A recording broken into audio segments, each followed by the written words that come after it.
नमस्कार, KP news 24/7 में आपका स्वागत है। मैं अश्विनी आपके साथ। आइए सबसे पहले एक नजर डालते हैं आज के मुख्य समाचारों पर। औरादबी तालुका से बीजेपी नेता प्रभु चौहान ने चौथी बार जीत हासिल करने के बाद अपने निर्वाचन क्षेत्र पहुंचे। लोगों ने किया भव्य स्वागत, निकाली गई रैली। कर्नाटक का मुख्यमंत्री कौन? विधायक दल की बैठक से पहले शुरू हुआ पोस्टर वॉर। तेलंगाना में सत्तारूढ़ भारत राष्ट्र समिति बीआरएस और भारतीय जनता पार्टी के नेताओं के बीच एक बार फिर छिड़ गई जंग। महाराष्ट्र के अकोला में हिंसा और आगजनी में एक की मौत। पुलिस थाने पर पथराव, धारा 144 लागू। बेंगलुरु की जयनगर सीट पर रवि गजब की टक्कर, मात्र 16 वोटों से जीती बीजेपी, 3 बार हुई काउंटिंग।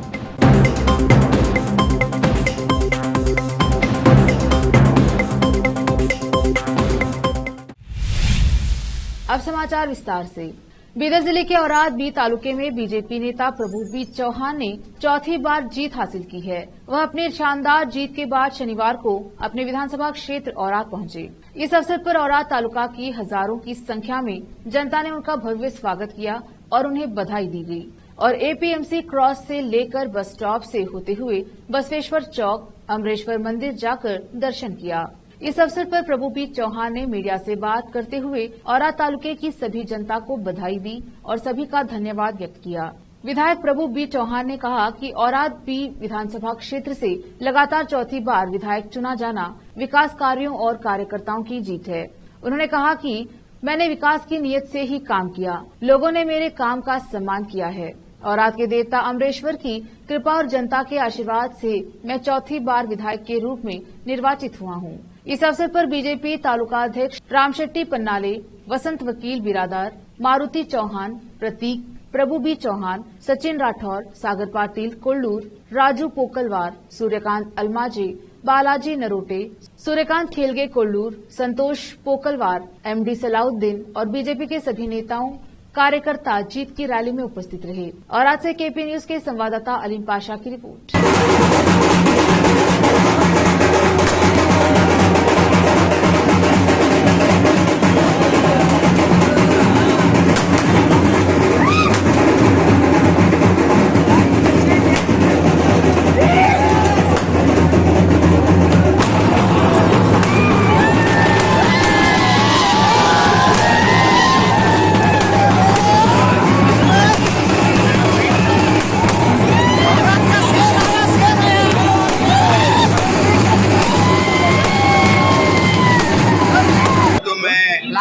अमरेश्वर महाराज को नमन करता हूँ और हमारे 4 लाख आशीर्वाद से, हमारे जनता के कृपा से, हमारे कार्यकर्ताओं की मेहनत से, हमारे सभी बूथ अध्यक्ष, तालुका अध्यक्ष, जिला पंचायत, तालुका पंचायत, शक्ति केंद्र, मां सभी हमारे नेताओं की वजह से, औराद की महाजनता की वजह से ये विजय औराद की महाजनता का विजय है।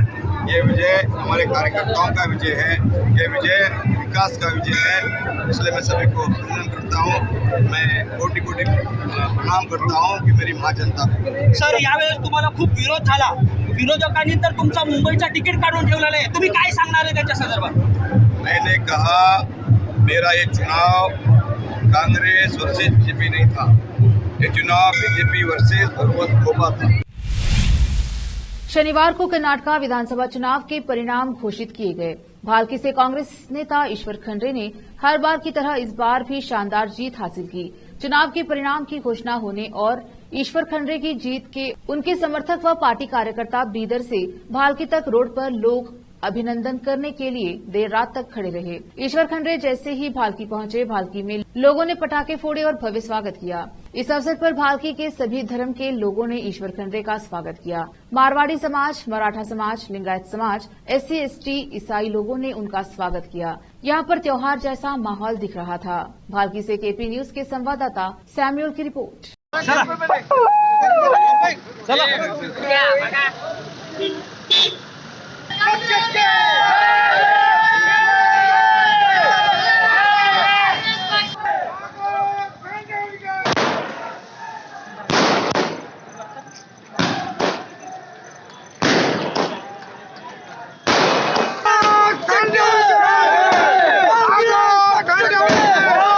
कांग्रेस कर्नाटक चुनाव में कांग्रेस की जीत के बाद अब इस बात पर सभी की नजरें टिकी हुई हैं कि प्रदेश का अगला मुख्यमंत्री कौन होगा। इसे लेकर राज्य में गहमागहमी भी शुरू हो चुकी है।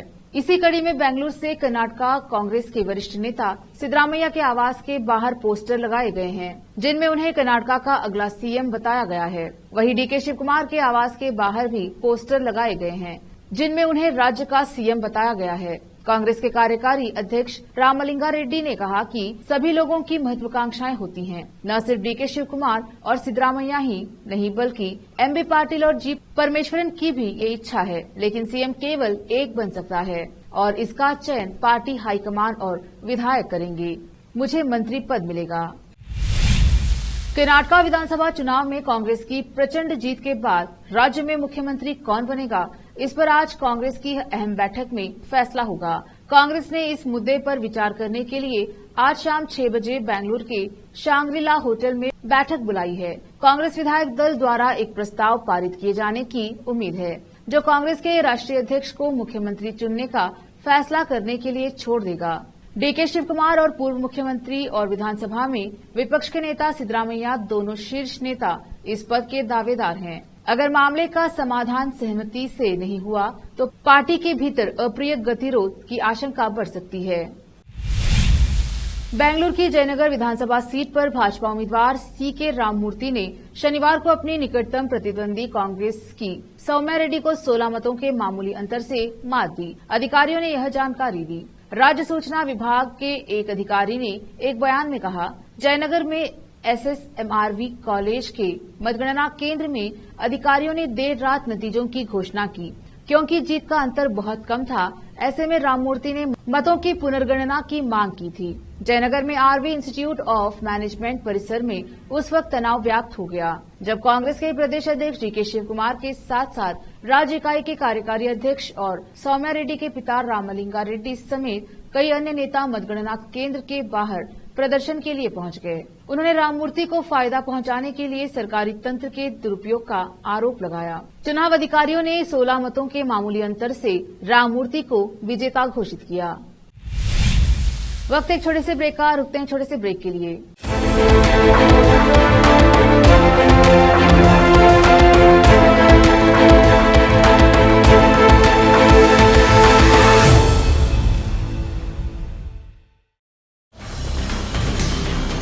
हिंदुस्तान के हर कोने में हम हैं मौजूद। 24 घंटे हालात पर गहरी नजर,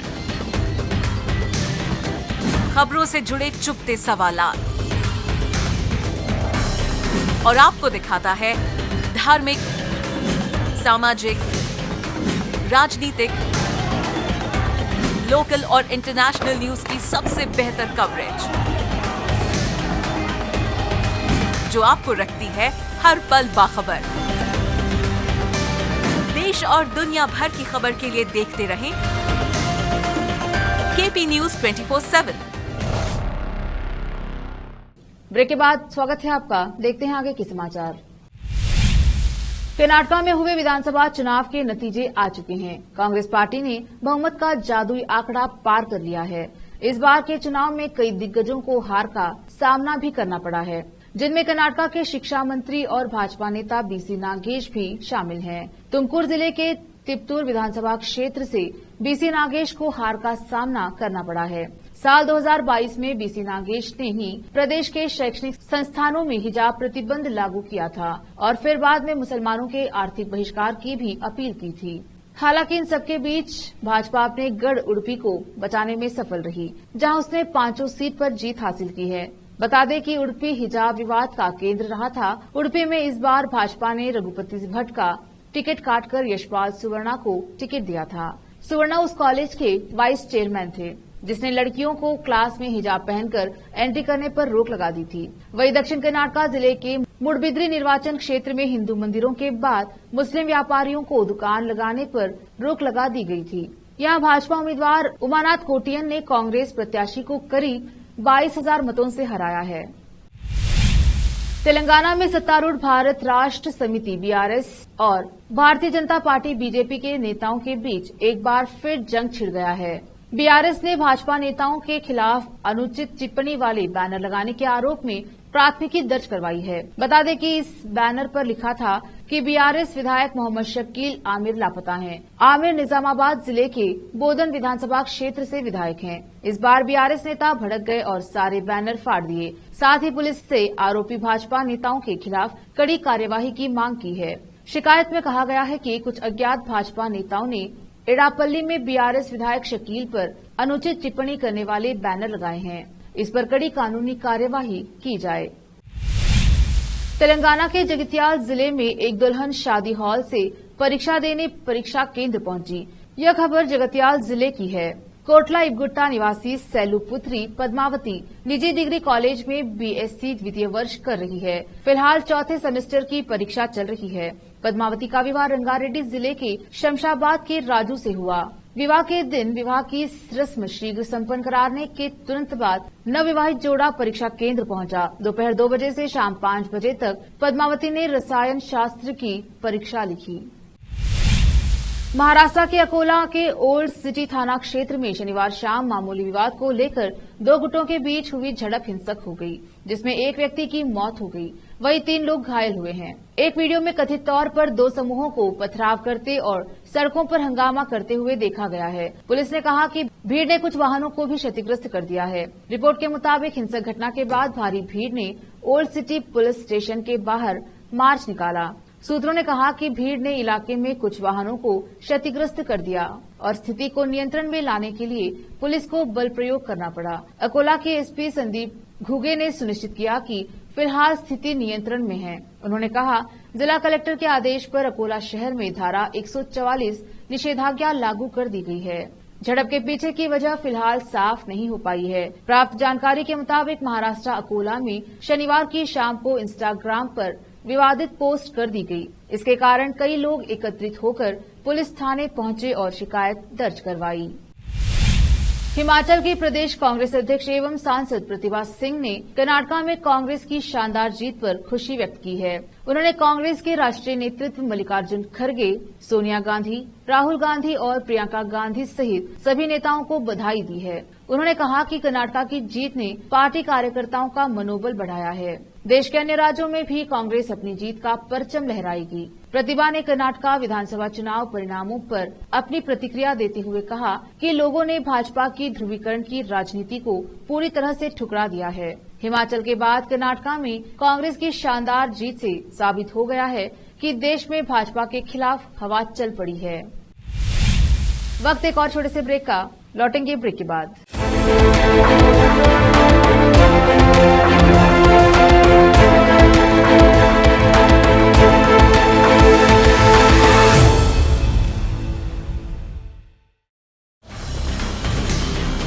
हिंदुस्तान के हर कोने में हम हैं मौजूद। 24 घंटे हालात पर गहरी नजर, खबरों से जुड़े चुपते सवालात और आपको दिखाता है धार्मिक, सामाजिक, राजनीतिक, लोकल और इंटरनेशनल न्यूज की सबसे बेहतर कवरेज, जो आपको रखती है हर पल बाखबर। देश और दुनिया भर की खबर के लिए देखते रहें केपी न्यूज 24/7। ब्रेक के बाद स्वागत है आपका। देखते हैं आगे के समाचार। आज रविवार 14 मई 2023 को दुनिया भर में मदर्स डे मनाया जा रहा है। कहते हैं कि इस दुनिया में किसी बच्चे के लिए माँ से बढ़कर कोई नहीं है। माँ वो शब्द है जिसमें शायद पूरी दुनिया का प्यार और स्नेह छिपा हुआ है। हम चाहे कितने भी बड़े हो जाएं, लेकिन अपनी माँ के लिए हम बच्चे ही रहते हैं। सभी माँओं को सम्मान देने और उनके खुशी के नाम एक दिन मदर्स डे मनाया जाता है। दुनिया भर में मदर्स डे मई महीने के दूसरे संडे को सेलिब्रेट किया जाता है। इस दिन लोग अपनी माँ को विश करके उन्हें फूल या कोई गिफ्ट देते हैं और पूरा दिन उनके साथ बिताने की कोशिश करते हैं। तो इस साल ढेर सारे समय के साथ पूरे दिल से मनाएं मदर्स डे और अपनी माँ के लिए इस दिन को यादगार बना दें। अगर आप अपनी माँ से दूर हैं तो उन्हें प्यार भरा संदेश या डिजिटल कार्ड भेजकर उनके प्रति अपने प्यार का एहसास करा सकते हैं। पूर्वोत्तर में भारतीय जनता पार्टी के वरिष्ठ नेता और असम के मुख्यमंत्री हिमंत बिस्वा शर्मा ने शनिवार को कहा कि कर्नाटका में कांग्रेस की जीत 2024 में होने वाले लोकसभा चुनाव में भाजपा की लगातार तीसरी जीत के आड़े नहीं आएगी। उन्होंने कहा कि कर्नाटका में कांग्रेस की जीत में कुछ भी आश्चर्यजनक नहीं है, क्योंकि 2014 के आम चुनाव में भाजपा की जीत और प्रधानमंत्री नरेंद्र मोदी के नेतृत्व में सरकार बनने से पहले भी वह उक्त दक्षिणी राज्य में सत्ता में थी। कर्नाटका चुनाव में भाजपा के लिए सघन प्रचार करने वाले शर्मा ने कहा कि पार्टी ने राज्य में अच्छा प्रदर्शन नहीं किया है, लेकिन यह लगातार तीसरी बार केंद्र की सत्ता में भाजपा की वापसी के रास्ते में आड़े नहीं आएगी। असम के सोनितपुर जिले के बिहागुड़ी में आयोजित कार्यक्रम से इतर संवाददाताओं से बातचीत में मुख्यमंत्री ने कहा, विपक्ष इस जीत को समुद्र में तिनके के सहारे के तौर पर ले रहा है, लेकिन इसका कोई प्रभाव भविष्य पर नहीं पड़ेगा। देश के एक और राज्य मध्य प्रदेश में चुनाव अब ज्यादा दूर नहीं है। ऐसे में तमाम पार्टियां एक्शन में दिखने लगी हैं। इसी सिलसिले में मध्य प्रदेश के मुख्यमंत्री शिवराज सिंह चौहान चुनाव से पहले किसानों के ब्याज माफी के लिए आज एक अभियान की शुरुआत करेंगे। शिवराज सिंह चौहान मुख्यमंत्री किसान ब्याज माफी योजना 2023 के तहत सागर जिले के करबाना गांव से अभियान की शुरुआत करेंगे। सरकार 2200 करोड़ रुपए से अधिक की राशि का ब्याज माफ करेगी, जिससे 11 लाख से अधिक किसान लाभान्वित होंगे। मुख्यमंत्री शिवराज सिंह चौहान ने कहा, किसान भाई बहनों को राज्य सरकार द्वारा ब्याज के भुगतान के साथ डिफॉल्टर नहीं कहा जाएगा। उन्हें समिति द्वारा डिफॉल्ट मुफ्त प्रमाण पत्र भी दिया जाएगा और इसी के साथ किसान 0% ब्याज दर पर योजना के पात्र होंगे। आखिर में फिर एक बार देखते हैं मुख्य समाचार। औरादबी तालुका से बीजेपी नेता प्रभु चौहान ने चौथी बार जीत हासिल करने के बाद अपने निर्वाचन क्षेत्र पहुंचे। लोगों ने किया भव्य स्वागत, निकाली गई रैली। कर्नाटका का मुख्यमंत्री कौन? विधायक दल की बैठक से पहले शुरू हुआ पोस्टर वॉर। तेलंगाना में सत्तारूढ़ भारत राष्ट्र समिति बीआरएस और भारतीय जनता पार्टी के नेताओं के बीच एक बार फिर छिड़ गई जंग। महाराष्ट्र के अकोला में हिंसा और आगजनी में एक की मौत। पुलिस थाने पर पथराव, धारा 144 लागू। बेंगलुरु की जयनगर सीट पर रवि गजब की टक्कर, मात्र 16 वोटों से जीती बीजेपी, 3 बार हुई काउंटिंग।